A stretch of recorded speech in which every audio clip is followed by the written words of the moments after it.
ঘোষণা করে রাজ্যে ডেপুটেশন দেয়, ডিএমএ ডেপুটেশন দেয়, ব্লকে ব্লকে ডেপুটেশন দেয়, আর অপদার্থ টিএমসি সব মজা লুটছে ও ঘোষ লুটপাট দুর্নীতিতে ব্যস্ত আছে। কেন তারা সাধারণ মানুষের কথা চিন্তা ভাবনা করবে? এটাই তো স্বাভাবিক। তাই আমাদেরকে লাল ঝান্ডাকে নেতৃত্ব দিয়ে লড়াই আন্দোলনে সামিল হয়ে দাবি আদায় করতে হবে। এই শুধু একদিনের বিষয় না, যতদিন বাঁচি ততদিন শিখি, এই সংকল্প নিয়ে আমাদেরকে লড়াই আন্দোলনের মধ্য দিয়ে সাধারণ মানুষ, পরিযায়ী শ্রমিক, খেটে খাওয়া মানুষের পাশে থাকতে হবে। আমরা দেখেছি যে পরিযায়ী শ্রমিকের সমস্যা প্রতিদিন আমার গুজরাট থেকে, উত্তরপ্রদেশ থেকে, ইউপি থেকে কিংবা ওই উড়িষ্যা থেকে পরিযায়ী শ্রমিকরা উৎখাত হচ্ছে এবং প্রতিদিন লাশ হয়ে ফিরে আসছে। তাদের যে ন্যায্য সুযোগ সুবিধা, সামাজিক যে সুযোগ সুবিধা, সেই সুযোগ সুবিধা থেকে বঞ্চিত হচ্ছে।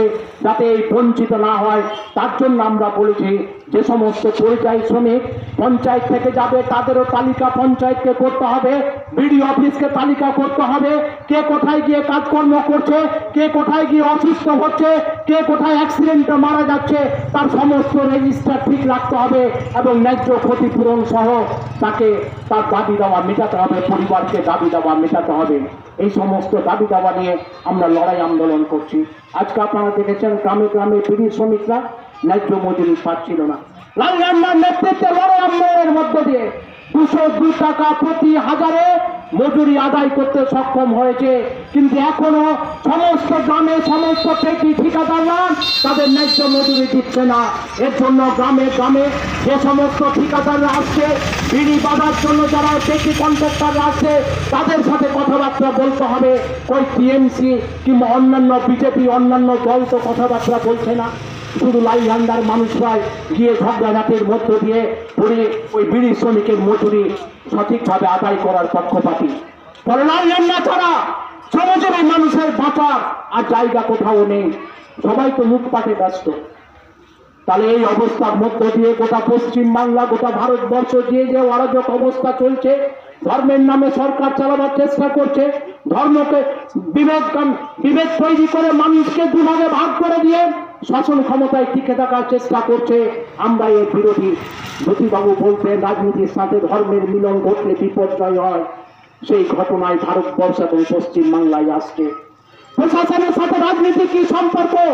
নিরপেক্ষভাবে যদি আমি প্রশাসন চালাতে না পারি, ওই মোদী মমতা সবাই নিজের গদি বাঁচাবার জন্য আমাদের সাধারণ মানুষকে নিয়ে খেলা করছেন।